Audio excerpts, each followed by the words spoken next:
Good day. My name is Wayne King, and today I'm going to present a program on the Civil War draft in Wisconsin, focusing on the east central part of Wisconsin in the 1862 draft. This is the only draft conducted by the states. The other four drafts were all conducted by the federal government, and they started in 1863. There was one, 1864, there were two, and in 1865, there was one more.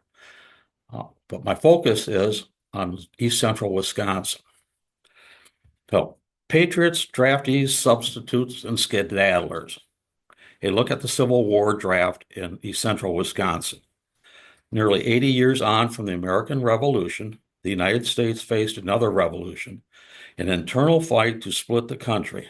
Preserving the Union would be the focus of President Lincoln, and his prosecution of the war would tear at the very social fabric of 1860s American society. The manpower needs of the war pushed communities, families, and men to make life-changing decisions. East Central Wisconsin, heavily populated by Democrats, soon proved to be a thorn in the Republican-dominated state, as the lack of volunteers led to drafting men to fill the ranks. Large numbers of ethnic immigrants dotted the landscape from Milwaukee to Green Bay, many of whom left Europe to escape the all too often wars plaguing that continent. Now they face many of the same issues in their new home. How would they respond?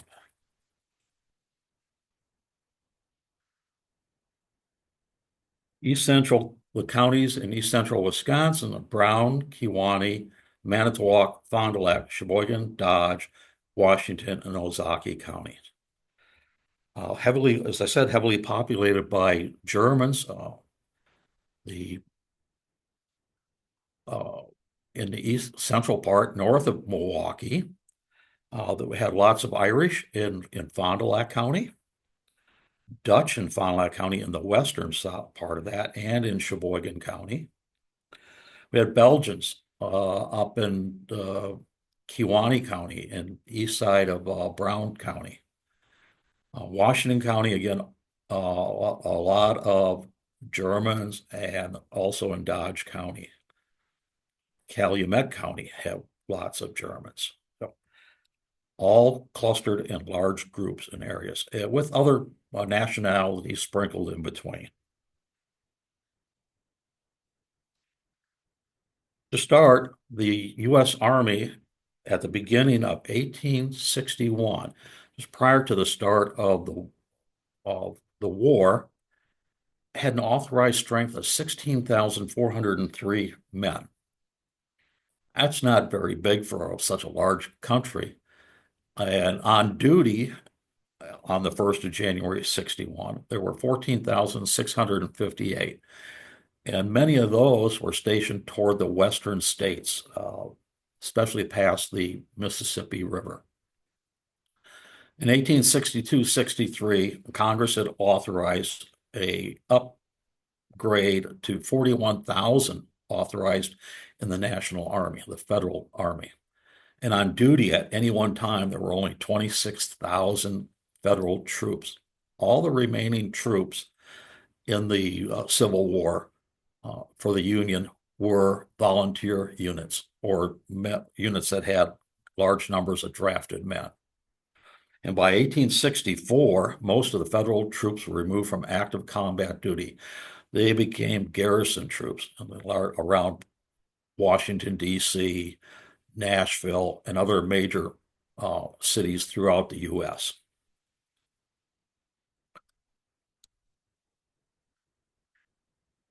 As you can see here, it's a breakdown of federal and Confederate troops.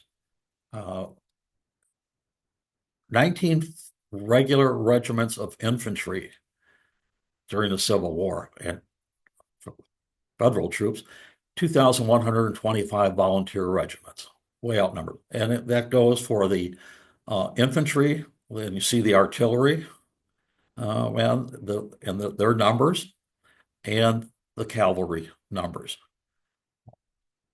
by late in the war, the cavalry was not as important um, to the war effort as it was initially.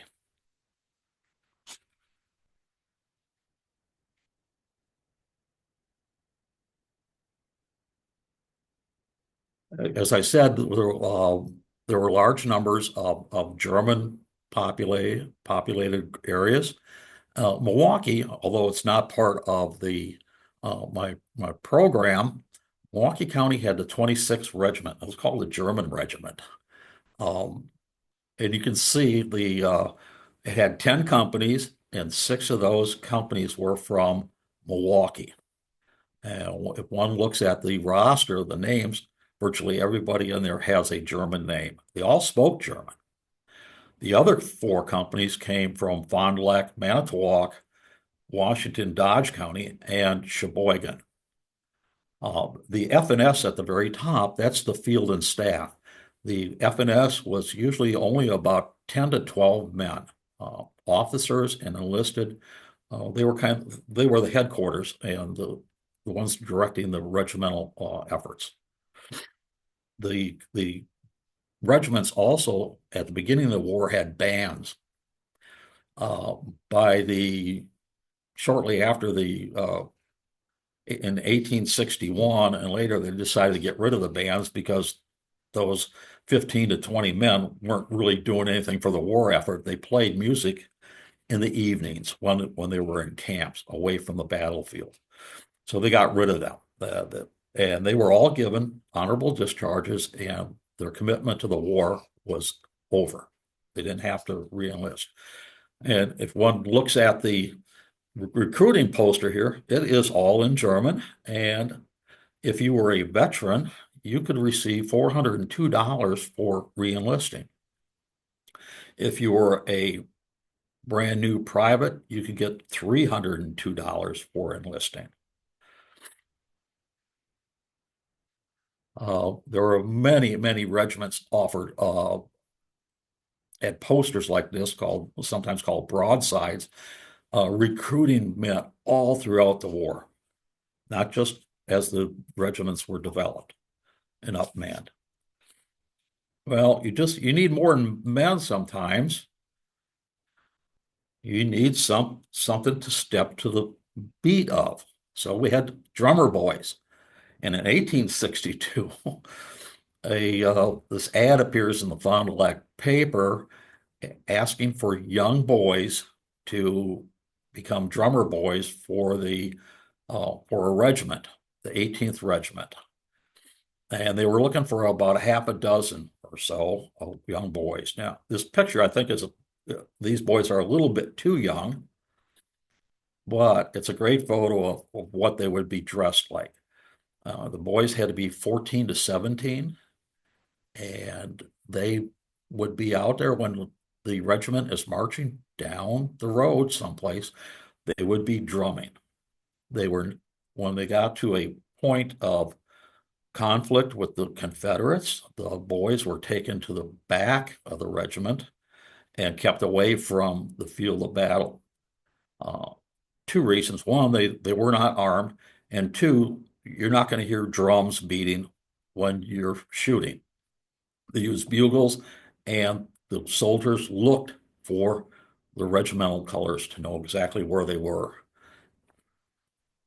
With the drummer boys, yeah, sometimes like sergeants in a regiment or a company would take their sons with them, and the sons would become the drummer boys. And on occasion, when a regiment was overrun by Confederates, the Confederates killed the drummer boys. They clubbed them with their rifle butts, bayoneted them, and on occasion shot them. So they were not always safe. For them, it was quite dangerous, but I'm sure quite exciting. So, in order to conduct a draft, one has to register for the draft. And the states were directed by the War Department to conduct registrations of all eligible young men from 18 to 45. And as you can see on here, that no, this is not from a Wisconsin unit, but this is one of the few that I came across that actually had the blanks, a lot of stuff filled into it. This is out of Pennsylvania, and you can see that they're asking for the township, the name of the individual, the age, the color, their color, what they did for a living, what was their profession, whether they were married or single, where they were born. And this page actually shows that all these men were already in the military. They had already volunteered, but they were still on the list. They might fill that in after the fact that these guys volunteered for this particular regiment, and their regiment is listed there. Every state had these, and these were done by basically congressional districts. They were filled out from information provided from like townships. Townships had to record all the individuals who were eligible for the draft. Those lists were publicly posted so that everybody could see that every individual that met the age group requirement was listed. If your name was not listed on there, somebody would certainly make a remark about that, and you would end up on it. Now, the list is not those that are drafted. It's only those that are eligible for the draft. So this listing would then be provided to the state also. So the state would know how many men there were, and the draft would be based on the number of eligible men in a county. So if Fond du Lac County had X number of men, and the state was required to produce 20,000 men for the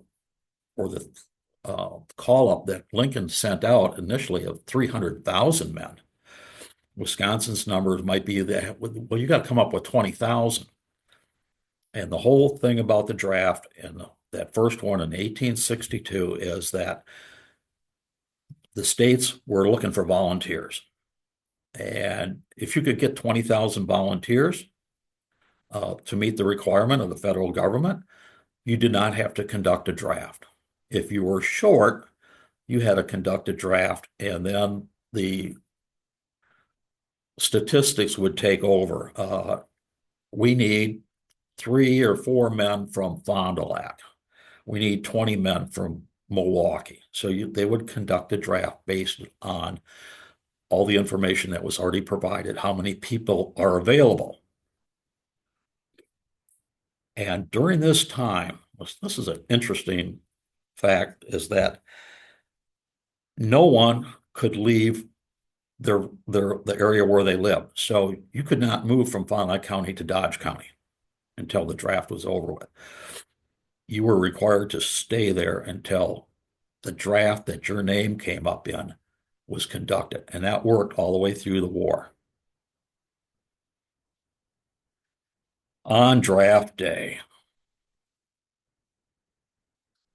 the draft day, yes, it was a public viewing. They didn't want anything done behind the closed doors because people would say it was rigged. All eligible men listed on the car are listed on a card shown on there. You see John Jacobs. It has his address, his profession. He was an upholsterer, and some other numbers, which they came off of some list of some sort. So if you had more than one John Jacobs in that district, you would know which one was pulled out. Just not a single name of John Jacobs. That did not work. And these cards were normally about the size of today's business card with that information on it. And you can see an original drum or wheel, as depending upon who was calling it, made for the draft. It's got the door, it's got a hand crank. Okay, and every time, all the names would be dumped in there. And on that day, the draft registration officer, the provost marshal, and some other local authorities and some soldiers would appear and they would conduct the draft. Sometimes the draft would take more than one day because of the number of people that had to be drafted. So they had to pull them out and it would take all day because they would do one at a time. Spin the wheel a couple times, forward and back, open it up, draw a name, and take it out, and then record it. And everybody was standing there, was watching it. Try to do it outside if the weather was conducive. Sometimes it had to be inside, so they would have to find a a building that would allow a number of observers to watch. Not everybody was always going to get in. So in that first draft, it's run by the state, with when Lincoln called for 300,000, Wisconsin's total requirement was going to be 11,904. And a Fond du Lac draft requirement at one time there were 212. And you can see the city had to have this X number, all the townships, and then the city of Ripon and the North Ward of Waupun, because Waupun's a border city. You know, the South Waupun is part of Dodge County, north is Fond du Lac County. In the first column, you see the numbers, excuse me, those numbers represent how many people had to be drafted out of that particular area because they did not have enough volunteers. The second column is only one township in there, and that's Alto. They had enough volunteers to meet the requirement and no excess. And the third column, the one on the right, is how many were excess in that particular city or ward or township. And you can see a draft, a representation of the draft being conducted. A soldier cranks the wheel or the drum. A individual puts his hand in there. He's blindfolded. We have two recorders in the background, and we have the provost marshal reading off the names and the observers in the front. Now, the individual pulling the names out, they decided that they wanted a blind man because he couldn't see anything. If there was a blind man or a blind man was unable to do it or didn't want to do it, they would blindfold an individual. And this individual had to be an upright person and not be involved in any part of the draft other than this. Or sometimes they even had children pull the names out. Oh. And the names are announced as they're pulled out. And at night, if the draft was not finished during the day, the drum would be locked, the record books would be closed, and all this would be put into a room under guard by soldiers. So nobody could get into it and tamper with the names or the ledgers. And then the next morning, everything would be unlocked and they would start again.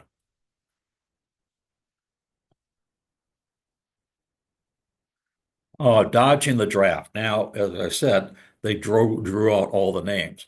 Now is the time when those men whose names were pulled to be drafted could go and get either an exemption for a physical or mental. They would have to go to a doctor to get that.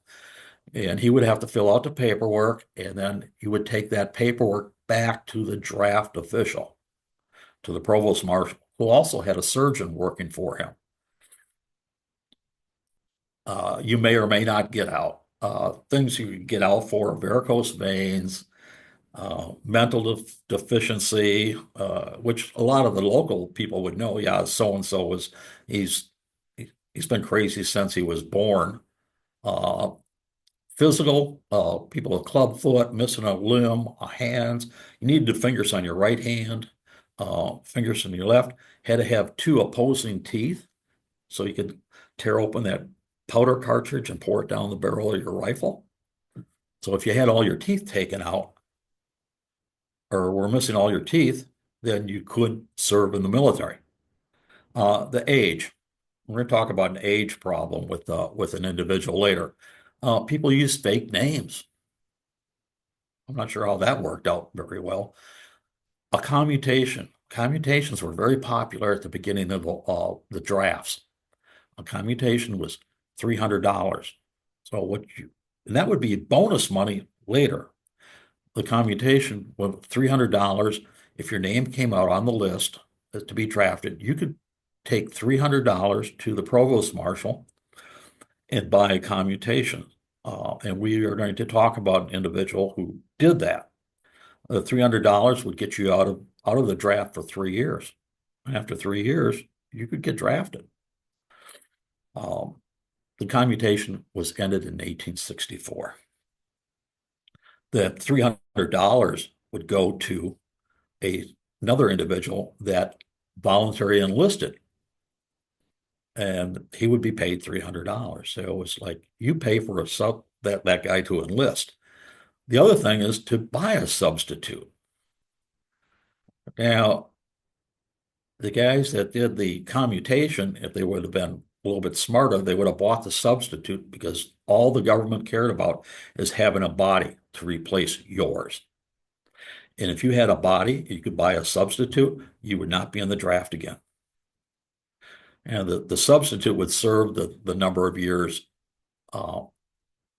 based on a contract with the draftee. We're gonna talk about that later. Or you could be a skedaddler. A skedaddler is somebody that left town, usually right after the draft. They would, because the draftees had about 10 to 14 days to get their uh, affairs in order, as in getting a substitute, getting that disability letter from the doctor, getting money for the commutation. Oh, and the family. A soldier that was the sole provider for for his aged parents, who were no longer had any means of support other than the son, usually was exempted. But if you were a young man and had 5 or 6 kids, you could still be drafted. They didn't care. But for the older people, it was if the son is the sole provider, he's going to be exempted.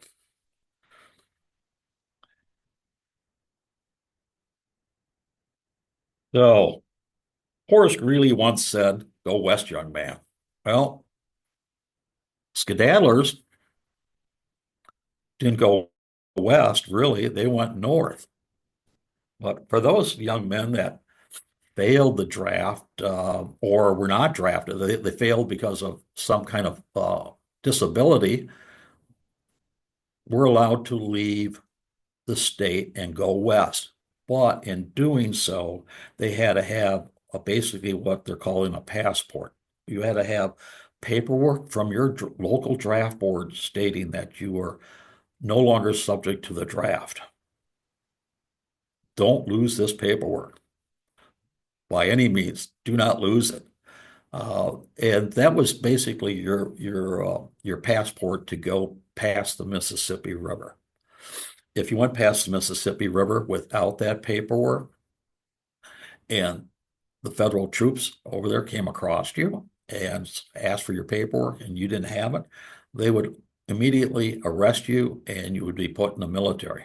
You'd be put in the army, in their whatever their unit was. If you said you lost it, they could check on it because they could send back to your hometown where your draft board was, and they would check those records.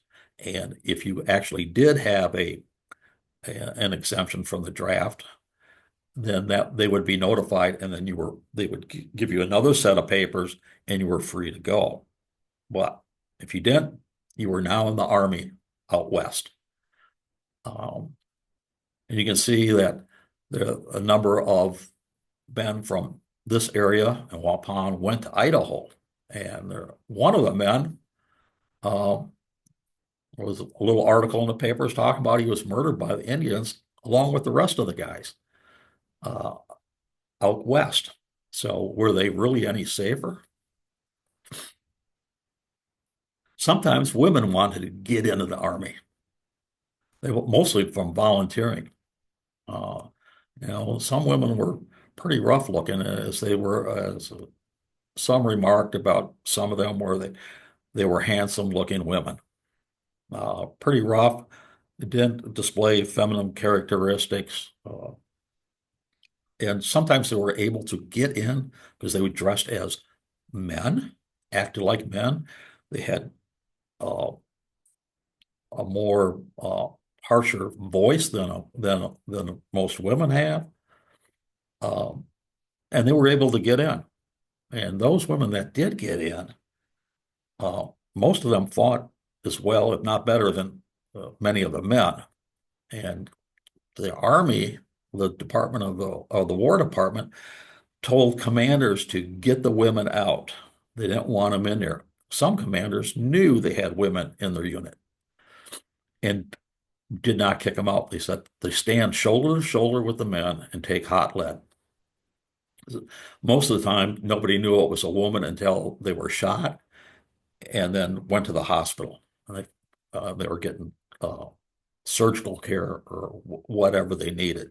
And that's when they were discovered.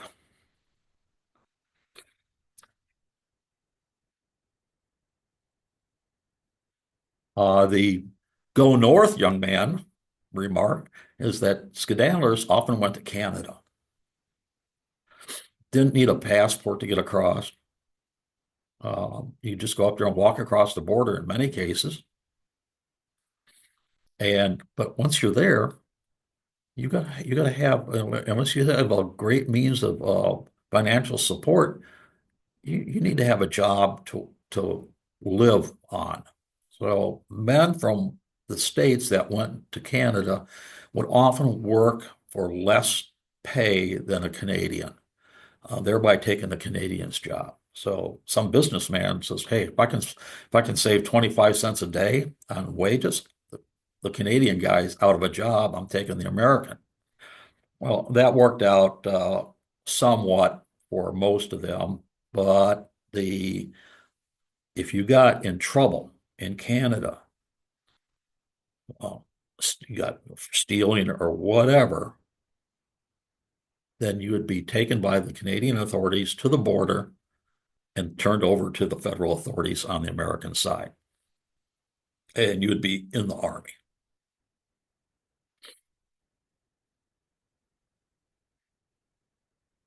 Okay, John Mintner, a gentleman from originally from Ashford Township in Fond du Lac County. Um, covered the gamut of the draft situation that I talked about earlier. In 19 on the 19th of November 1863, he came up on a draft. His name was pulled. Well, John had sufficient funds, and he paid the $300 commutation and was exempted for 3 years. And you can look at that date. It was about 14 days from the day he was drafted, and that's the time frame. You had, 12, 14 days to pay that commutation. So he was exempt for 3 years. You're going to see his paperwork in just a moment. Well, the next year, not even quite a year later, he enlists in the Army as a substitute for another farmer by the name of Christian Earhart. Christian came up on the draft in 1864, the fall draft of 1864. And he paid Mintner $500 to take his place in the draft for 1 year. So Mintner buys his way out for $300. A year later, he's given $500 to go for 1 year. So he's $200 ahead. And he's only going to go for 1 year instead of being drafted for 3 years. And Earhart keeps on farming. Mintner goes off to the war in March of 65. He's taken as a POW in North Carolina, and then he's incarcerated at Libby Prison in Richmond, Virginia. And later he's released and he's mustered out in July of 65, and he returns to Ashford, and then he moves to the town of Byron and to farm and live out his life. Became a successful farmer there and had a number of children. So he covered all the bases. And here's his paperwork. The one on the left is his commutation, and it has his name on there, where he lived, how much he paid, and that the exemption is for a term of 3 years. And then the substitute volunteer enlistment. Uh, he did this in Dodge County and has his name again, and it has Christian Earhart on there, and the date it took place, and that he received $500 um, to be a substitute for Christian Earhart for 1 year. Great that people save this documentation. African Americans, uh, not originally allowed to even serve in units. The government didn't want to arm African Americans. People were afraid that they would start shooting everybody, or people would say that they're not smart enough to operate a rifle. Well, that wasn't true. And they served in units. They served quite honorably throughout the war. The units that they were in later on were commanded by white officers, and they had black or African American non-commissioned officers, sergeants and corporals, and then of course all the privates. But they were always commanded by white officers. And at the end of the Civil War, there were quite a number of black officers. They were far and few between. They were very rare, and they would have only been those that were highly educated. Well, initially they were not allowed to serve. Some were actually would sign up to be a cook in a white unit, and they're listed as a cook in white units. In Fond du Lac, the elder Rogers, who had brought a large number of contrabands, those are runaway slaves, from Cairo, Illinois to Fond du Lac. And by 1864, many of those young men that were contrabands and old enough to be in the military had enlisted in the military. By that time, also, the African Americans could be drafted. I did see one article in a Sheboygan paper where African American had been drafted. Well, allowing the African Americans into the draft and the fighting all came about in 1862. The Union was not winning the war. They were at best not even winning half the battles. Any battles that they were winning were very small indeed. They were not large battles. And so Lincoln makes another call for more men. And he's getting to the point that he says, I want to use African Americans. I want to use runaway slaves, black freemen. And a lot of people didn't want that. But he didn't want to announce that. He didn't want to ask for that until he had a victory. His victory came on the 17th of September, 1862, at a little place called Sharpsburg or Antietam in Maryland. A victory, somewhat of a victory, but a large one of the Union forces over Lee's Army of the North Virginia. The Antietam became the bloodiest one-day battle in American history, throughout American history. 22,727 casualties. Um, that was for both sides. That's half the population of the city of Fond du Lac. A casualty is anybody that was killed, wounded, missing in action. So, but 20 over almost 22,700. Well, the reason that the Union was given credit for winning is that overnight Lee decided to cut his losses and retreated back across the Potomac River. And so who's ever left on the battlefield, standing on the battlefield, is considered to be the winner of that battle. If the North had followed him and chased him down, the war might have ended a lot sooner, but they didn't. They let him get away.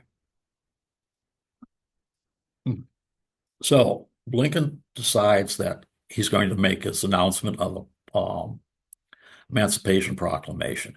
And what that really says is that all the slaves in states held by the Confederacy are free. And those areas in other states still under control of Confederacy are free. Now, there's a distinction there that only in the areas that are held by the Confederacy. In areas held by the U.S., the Union forces, or in northern states that still had slavery, Maryland being one of them, that was they were not free. And Lincoln wasn't going to free them because he was afraid of losing them to the South. He says, we'll leave the plantation owners in charge of the slaves because we don't want those states to turn and go south on us. That would be a very serious problem. And the Emancipation Proclamation would take place if the Confederacy did not surrender by 1 January 1863. In 1863, they do not surrender, and the Emancipation Proclamation is put into effect. Initially the black soldiers or the African Americans were only paid $10 a month, $10 or $12 a month, and a Union soldier, a private, was paid $15 a month. And even at that, there were times that the African American soldier had to pay for things that the white soldier didn't have to pay for. Uh, but later on in the war, everything became a equal pay, equal payments. African Americans were not the only ones allowed into the service. Native Americans, the Stockbridge Native Americans are enlisting in the Civil War at Tachita. So this picture was taken here somewhere in Fond du Lac, the Fond du Lac area. And you can see two Stockbridge Indians raising their left hand, not their right hand, their left hand, and taking the oath of enlistment, which is being read to them by Thomas Bigford. He's the one on the left with a hat reading the paper, and then there's a recorder. And the identifying one of the Indians by named Adam Scherf, but there's some question about if that's really him. And look how ragged he is dressed. Just his coat is really in bad shape. But they allowed them, and they allowed mixed marriage children from a mixed marriage to enlist in white units. Sometimes they were black husband, Indian wife, and the child was allowed to enlist in a white unit, and that was always based on the fact that the unit they were going to enlist in had to vote to allow them to enlist. And if you're coming from a unit in Calumet County, you knew these people. You knew what their character was, so they would vote to allow them in. There was one instance where a large number of Native American women showed up at an enlistment station wanting to enlist. They told them no, they wouldn't let them do it. Just like white women, they wouldn't let them do it. So the Native American often were in white units. Uh, Calumet County area had a large number of them. Um, Down in Milwaukee and some of the other regiments out of Milwaukee, you can see when you look at the rosters, Native Americans, they went by their Indian names. And over in the Mauston and Toma area, there were large numbers of Native Americans that enlisted.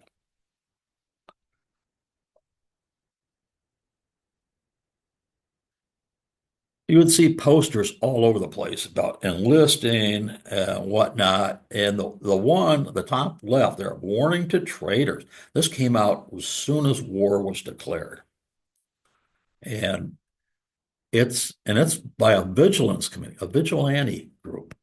And they're saying that if you interfere with the draft or any drafting or enlistment or speak poorly of the federal government, we're going to take care of you. We're going to come and get you. And if you do a traitorous thing, so there were a lot of, like I said, Democrats were Southerners or had Southern sympathies. And so the Democrats in this area had to be very quiet about and cautious about what they said or did, or they could get a visit from somebody. The one below it is don't wait to be drafted, fall in, fall in. I love these. That comes out of Philadelphia. Obviously, it's not Wisconsin, but it you see these broadsides all over the place. And then there's the last chance. I like this one. Now is the time to enlist. And this is an enlistment option that comes out late in the war where you can enlist for 9 months. They had enlistments for 100 days. They had 9-month enlistments.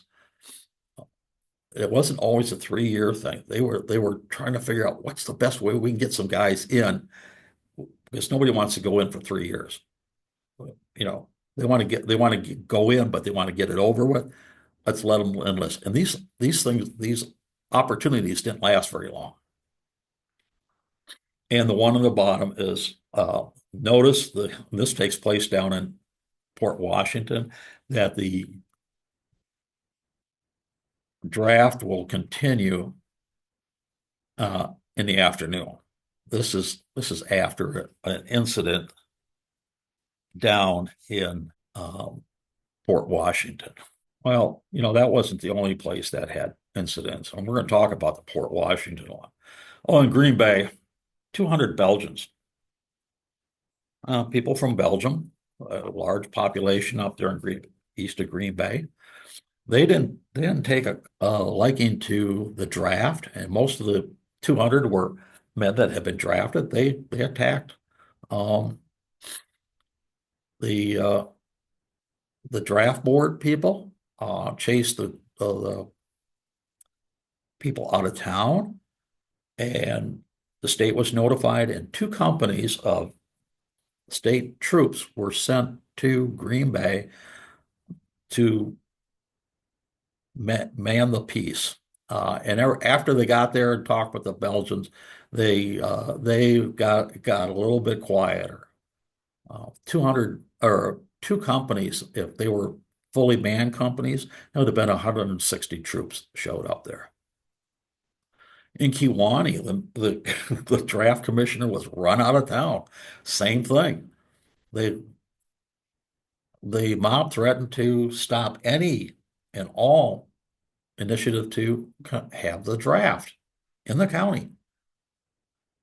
And this article comes out about 2 weeks after the incident in Port Washington, and makes a remark about it. And this originally was in the Milwaukee paper. Makes a remark that they would when the people in Kewanee find out what happened in Port Washington, they'll change their mind. We're going to talk about what happened there. In Sheboygan County, the sheriff, who was always present at the draft on draft day, he was knocked down by a bunch of men that wanted to kind of put a halt to things there. And he pulled himself up off the ground, drew his pistol, and threatened to shoot the next man that touched him or tried to force his way in to the draft building where they were conducting the draft. He said, "I'll shoot you." And so then the crowd got really quiet. Um, Dodge County, a draft official, one article I read was beaten to death by a shovel as he went home one night. No, I didn't find any real issues in Fond du Lac. There were some people, a lot of grumbling going on, but no violence in Fond du Lac. Port Washington, interesting, November 1862. And this is really takes place a little bit before the 12th because it takes time to get the information to somebody and then put it in the paper. Paper comes out once a week. Fond du Lac had two papers. They came one on Thursdays and one on Saturdays. I should say Wednesdays and one on Saturday, two different papers. And a issue on the draft day is that the men were going to, and these are all Luxembourgers. Many of these men are from Luxembourg. They were not thrilled about being drafted, but they were okay. We'll go. We're not thrilled, but the women down there, they were they weren't thrilled at all, and they made it known. They came and raised a lot of cane. As the sheriff in one article said, everything was fine until the women showed up, and then all hell broke loose. Well, they attacked the draft board that was conducting the draft there, uh, destroyed the wheel, tried to destroy all the paperwork, beat the draft officer up, the draft commissioner. They beat him up. They used clubs and whatnot, and he fled for his life. He got away from them. He went down the street and got into the post office, and he hid in the post office. And the mob went after him, and the postmaster said he's not in here. Well, the mob finally leaves there, and they head for his house. Well, he heads for West Bend and get on a train and go to Milwaukee to send a telegram to the governor what's happening here. The mob goes to his house, and on the draft day, a local tavern owner who was not thrilled about the draft decided that he put out a couple kegs of whiskey. Can you imagine? A couple kegs of whiskey and people are not happy? Well, there's a lot of drinking going on, and they got really wild. They went to his house and a few others and destroyed everything. Took all of his personal possessions, destroyed them.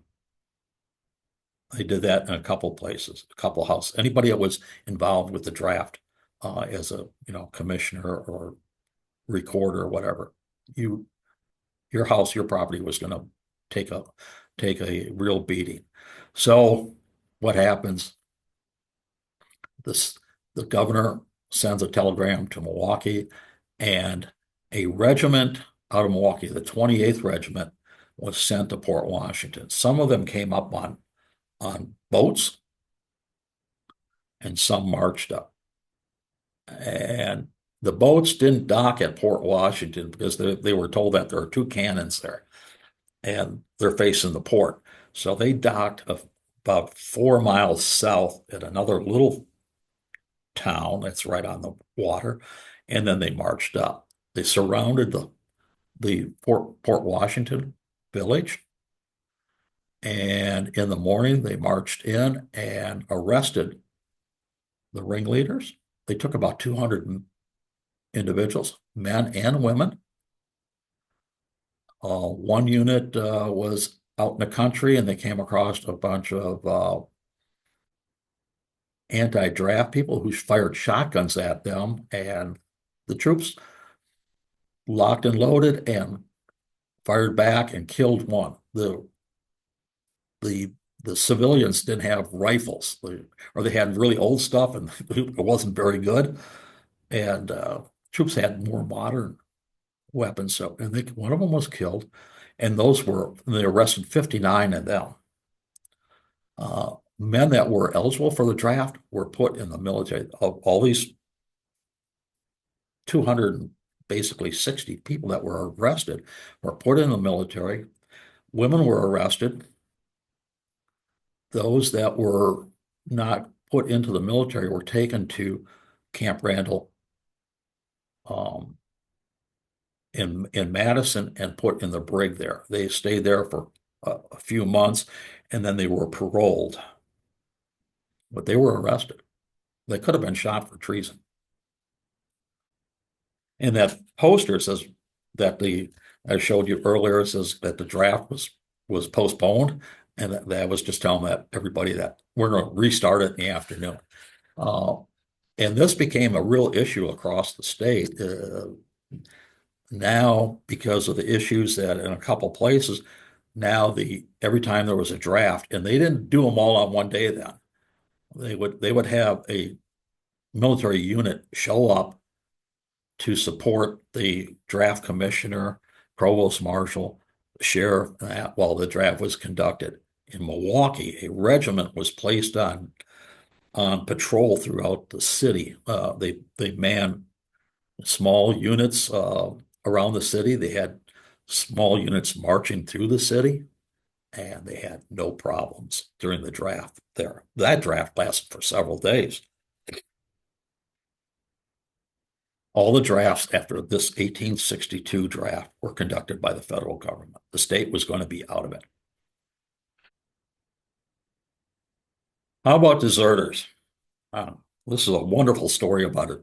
Private John Brown, not related to the John Brown of pre-Civil War uh, um, anti-slavery, but John Brown lived in Lemira, Wisconsin, and he was a three-time deserter. When the U.S. Marshal and a local constable from Fond du Lac went to Lemira to pick him up again. This is in October 1862. And they get there, they knew where his house was. Uh, People in the house wouldn't let them in for some time. They finally let him in, and the officials looked at everywhere in the house, stomped on the boards and on the floor. They didn't find him. But they noticed that there were three women sitting on a steamer trunk, and they didn't want to get off of it. But they finally got them off of it. They unlocked it, and lo and behold, who pops up but John Brown? And he's in his wool underwear. And so he gets dressed. They haul him off back to Fond du Lac. And the next day they put him under guard and put him in the jail. And next day he was taken back to Madison under guard. And he was told that if you do it again, we'll probably execute you. And this was a distinct possibility. It would certainly happen in a regular army unit. He had already been executed if he'd done it more than once. And if you do it in the line of battle, when the shooting starts, you definitely are going to be executed. But so Brown goes off to war with the 17th Regiment, Captain Ray's regiment, Company C, the 17th. And in 1864, the regiment comes back to Wisconsin. They had completed the regiment had completed their 3-year tour, but the regiment had extremely large number of men re-enlist, and Brown was re-enlisted. He re-enlisted. He came back, and he was on leave, on furlough, and I'm not sure why he was down by Milwaukee, because his furlough paperwork said he was going to Fond du Lac, and his name's listed on a newspaper article as one of those that re-enlisted and is now in Fond du Lac on furlough. So a farmer in Wauwatosa finds him dead in his field. His field ran next to a railroad track, and Brown had broken his neck. Obviously, he fell off the train. Why? Was it an accident or what? Nobody knows. But the farmer found his furlough paperwork in his pocket, and it's talked about being Fond du Lac. So he sent it to the officials in Fond du Lac and to determine what was going on. I don't know where he's buried. He may be buried in a pauper's grave.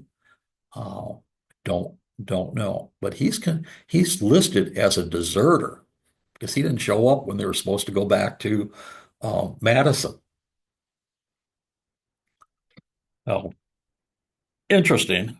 Uh, he's listed as a deserter on 21 April. You know, just he didn't get back. Well, he was laying dead in a field. So I don't know if anybody ever corrected the records or what.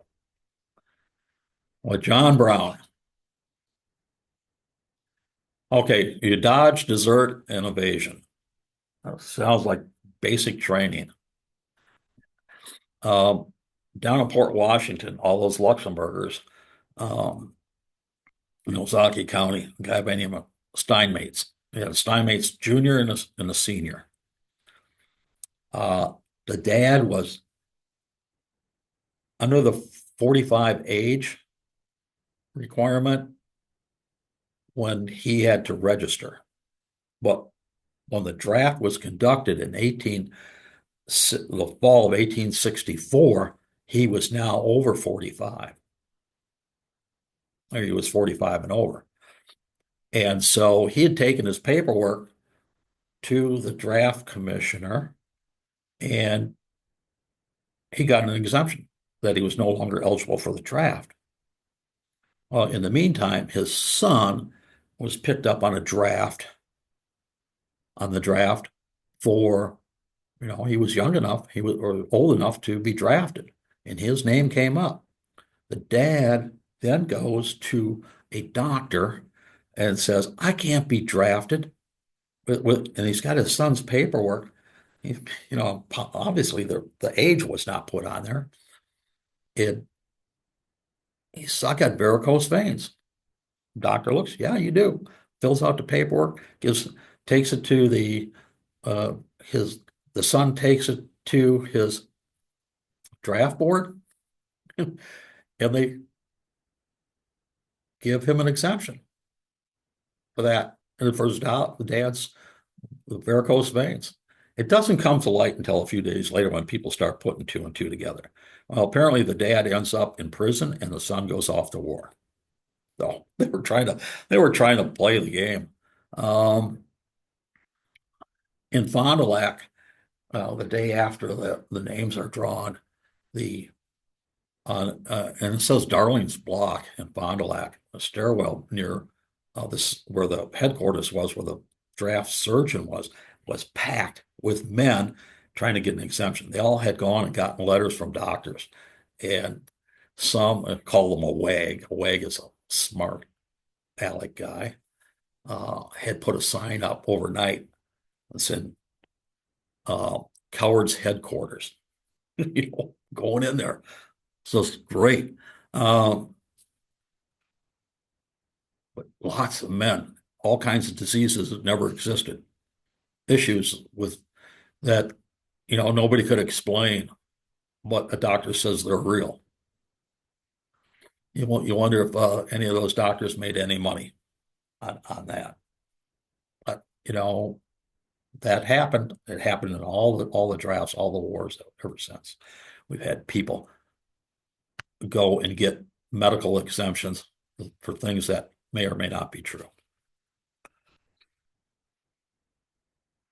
If you caught a deserter, you could get $10 for apprehending them and turning them into the authorities.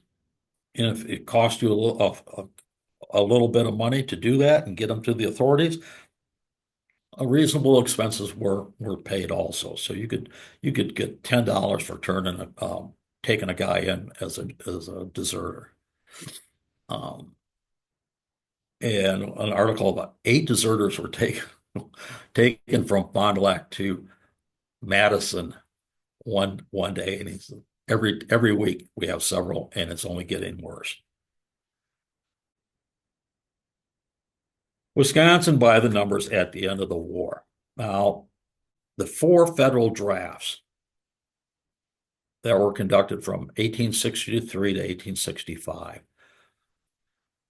2,700 men ended up being drafted, but Wisconsin only participated in 3 of those drafts. The second draft, the spring of 64, Wisconsin had had enough volunteers that they didn't have to draft. And that was put out through all the states by the War Department that if you have met the goal of whatever was assigned to the state, you did not have to conduct, there will not be a draft conducted for you.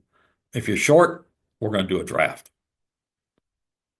Wisconsin had exceeded the number needed, so they were out. But they did participate in 3 other drafts.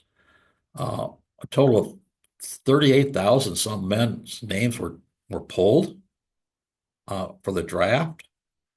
And by the time they got done going through the exemptions and commutations and substitutes, there were only drafted 2,700 some men. I'm sorry, 3,722 men. 3,722 men in the federal drafts. Not something that men wanted to do in most cases, but it was necessary. In the end, Wisconsin, a number of men from Wisconsin that served were in the infantry, cavalry, and artillery was a little over 91,000. That's pretty good. That's a pretty good number. States to the east, the large states, New York, Pennsylvania, Ohio, Indiana, way more men served because they had much higher populations. Those that were killed or died, 3,800 killed or died of wounds, and all others that died, about 8,500. And those would be guys that died in accidents, drownings. Accidents might be got kicked in the head by a horse, accidental discharge of somebody's weapon, train wrecks, all kinds of things. They always had to have an accountability for them. And many of them were just, it was a sad thing. And this also includes diseases, which was the greatest killer of men in the Civil War. Not bullets, it was disease. You can see that by just looking at the numbers for Wisconsin. And so Wisconsin lost out of that 91,000 plus 12,301, which is about 13% of those that actually went off to war. That ends my discussion on the draft in the Civil War, and I remind everybody that this was focused on East Central Wisconsin, and the first draft, the one that was directed by the federal government, that the states actually conducted if they didn't have a sufficient number of volunteers. Thank you. Oh, wait a minute, I'm sorry. My references on National Archives, State Historical Society, the Fond du Lac area newspapers that are on various websites and at the library here, Ancestry.com, Fold3, and newspapers.com. And individuals, I'd like to thank the Maureen Betts, the Byron Historical Society, and John Serrano at the Fond du Lac Public Library. Thank you.